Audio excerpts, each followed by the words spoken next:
11:30 a.m. on a Saturday morning when I got a frantic call from my friend Anjali. And she says, Nishtha, you've got to speak with Rohan. He now wants to become a lawyer. Rohan is a kid in grade 9th, super intelligent kid, struggles with formal education. He loves coding, good at gaming, has even made a few bucks as a freelancer. But one thing I know about him is that he absolutely hates reading. And if you know anything about law, you know it requires you to go through a pile of documents, trying to find smallest details without dozing off. So I was really curious what made Rohan attracted to law. It was not so surprising after all. So as it happened, Rohan had binge-watched Suits, and few seasons in, all he wanted to do was wear some swanky suits like Harvey Specter and just crack $1 billion deals for his clients. Now, Anjali is an accomplished doctor herself, so it pains her to see Rohan being so indecisive and casual about his career. Now, I knew the situation was serious when she said, Nishtha, shall I ban TV and phone altogether for Rohan?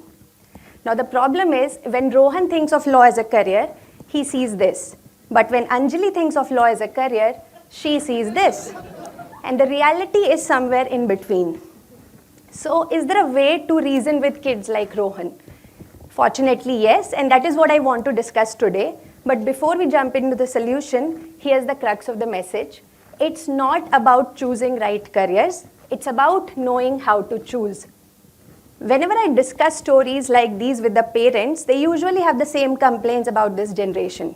This generation is entitled, lazy, irresponsible, and so on. But let's pause for a moment and see the world from their perspective. Imagine being 15, you're going through puberty, you're handling peer pressure at school. On top of it, the world wants you to know exactly who you should be.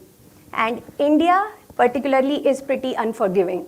We want the kids to choose subjects in class 11th or sometimes in 9th and know the exact career pathway by the time they enter college. And that's not all. Then you have to prove that you're worthy of that career by cracking an insanely tough exam like JEE, where IITs have an acceptance percentage of how much? Guess? 1.5%. Even Harvard and Stanford have an acceptance rate of 4% at bachelor's level. Suddenly, being a high school kid in India doesn't sound much fun, does it? But this is not just about stress or bad decisions, it's about life and death. In India, a student dies by suicide every 55 minutes. According to a report by National Crime Record Bureau, that's over 13,000 young people losing their lives annually due to career expectations and academic pressure. Another survey by Times of India shows that 81% of students have exam anxiety. Anybody here? Exam anxiety? Yeah. And 61% fear disappointing their parents. Anybody here? Right?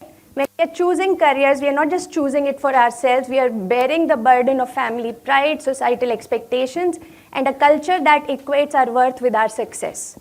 No wonder many teenagers are grumpy, frustrated, and borderline angry. And what happens to these students when they grow up? They become adults trapped in an uninspiring career. Their real dreams, hopes, hobbies die somewhere along the way. And why am I talking all this? Because I was this zombie person. I was a gold medalist in school. I cracked both medical and engineering entrance exams. I chose computer engineering for no particular reason and went on to win again a gold medal in engineering college. After that, I went to US, did my master's from UIUC, worked on Wall Street in a 6-figure salary when that was not so common. I pursued my MBA in between from NYU and worked with a high-paced tech startup in Manhattan, which is valued over $1 billion today. Not bragging about myself at all. So this is to show that I was doing everything on paper which society considers to be a success. But none of it was bringing me lasting joy. The problem wasn't in the decisions or choices I made. It was that I never learned how to choose in a way that aligned with who I truly was. I was living on autopilot and things started falling apart. I went through a divorce, quit my life in US and came back to India to start fresh. And that's when I started guiding young people, students, and professionals in India and Asia. Over the years, I've guided 1,000+ students. Some of them are studying in Harvard and MIT today. And many of them have cracked their dream careers in big tech companies like Mang, Tesla, Salesforce, etc. So it was good. I was enjoying motivating these young people, and they were also getting into their dream universities and companies. Until one day, when I received a mail from my ex-client, Manas, who was working in Microsoft in Seattle those days. Now, how many of you would love to go to US and work in Microsoft? And same with Manas. When he had cracked that job, he was really, really happy about it. But after a couple of years, I received this email, and he mentioned that, Nistha, I'm doing well in my job, everything is going good, but I've started feeling a lack of clarity and direction.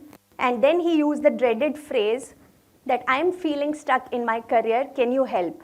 So this was a deja vu moment because it brought me back to my Wall Street days when I had that similar feeling of emptiness. We have a more trendier name for it these days. It's called as quarter life crisis, which is nothing but a variation of midlife crisis, but just this generation wants everything a little faster, right? So anyways, we may call it anything, but the point is that we are feeling unfulfilled in some ways. Now, I did coach Manas. I helped him get to the root of that emptiness and change to a job which better aligned with his motivations. But there are so many professionals out there who are in the wrong line itself. For example, somebody got into sales and marketing because that is what was trending in their MBA college. But they never have interest in talking to people. Such cases are hard to cure in 20s, 30s, or 40s. So that got me thinking that we need to think about our career decisions not when we are feeling awful in a job, but much earlier. Because long before we choose a career, we choose our college and major of study. Long before we choose a major of study, we choose subjects in class 11th. And to do that effectively, we need to know not only our grades, but also our interest, strength, and passion. And this is best done in class 9th. So for me, class 9th is a very actionable time in a student's life because that is where you can set the foundation for a thriving career and life. Now let's look at how students deal with this problem of career decision making. Now raise your hands if your school conducted something known as psychometric tests. Anybody? Yeah. Chances are that it did not really alter your life.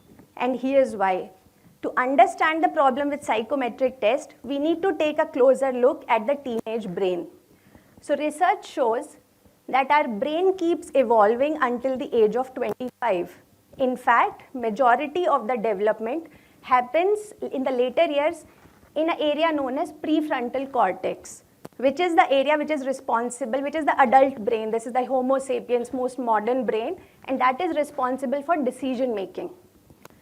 So to expect teenagers to make lifelong decisions when they're biologically unprepared to think long term is obviously not going to work. Secondly, teenage brain is highly influenced by emotions and environment because they have an overactive limbic system, especially amygdala.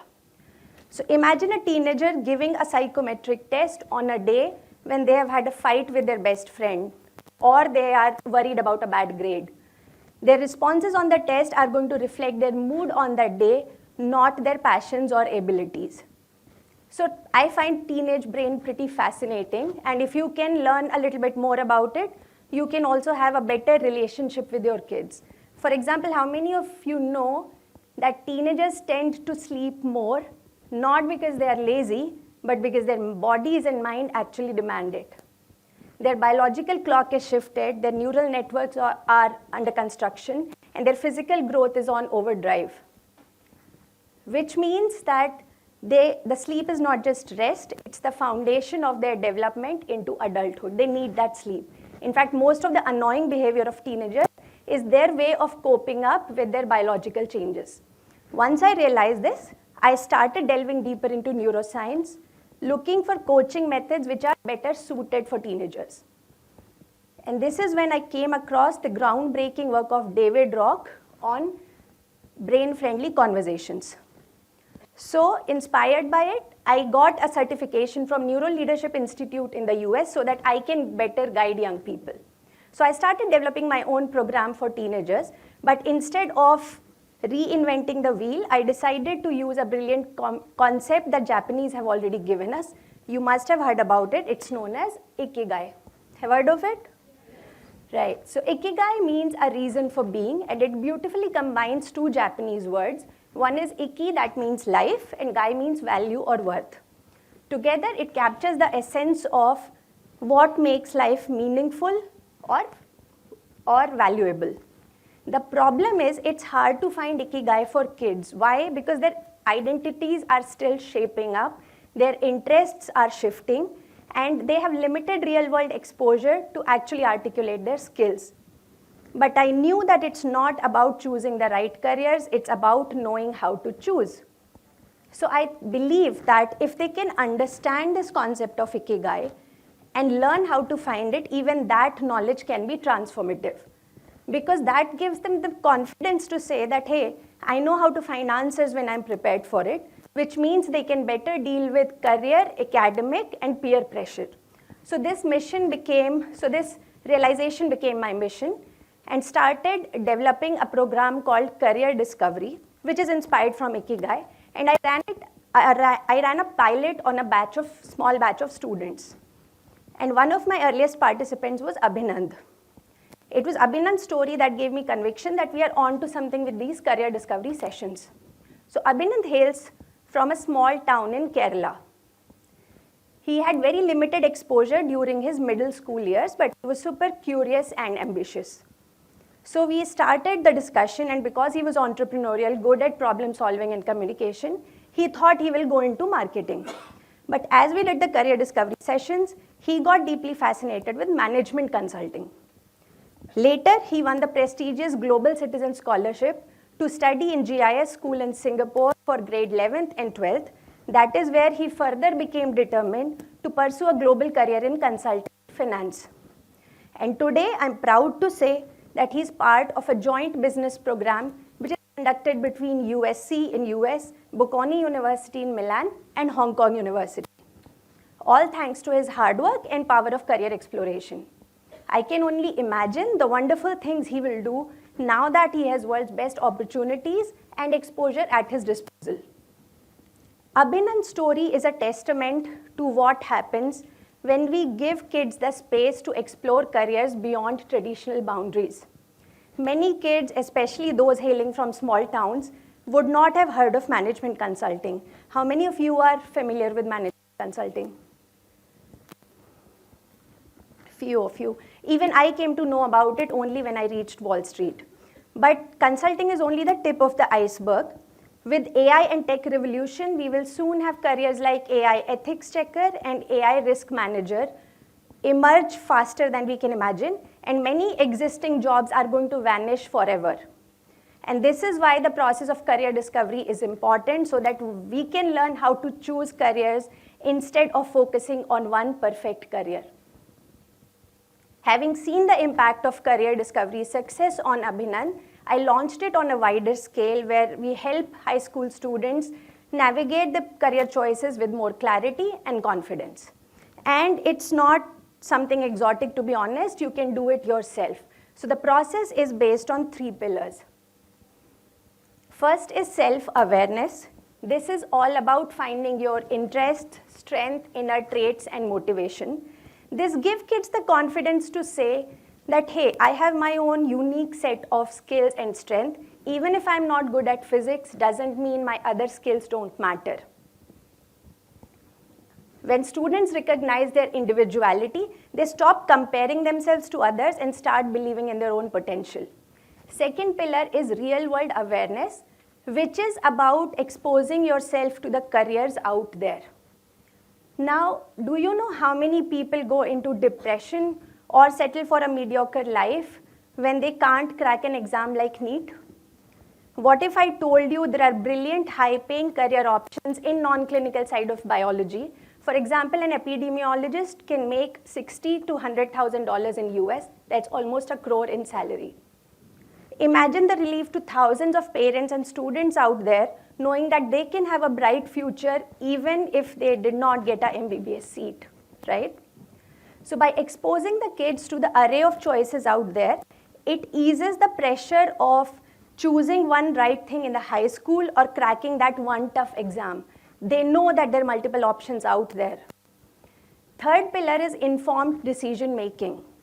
This is where we have to help kids understand or choose based on facts, not assumptions.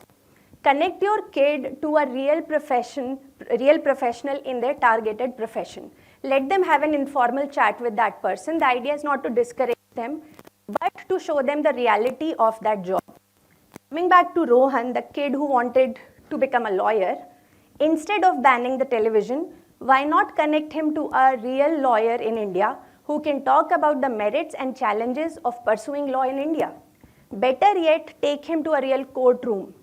Let him see the slow days, sweaty rooms, and dusty paperwork. Let Rohan decide for himself if this is the life he wants. And if he still wants it, at least it will be for the right reasons.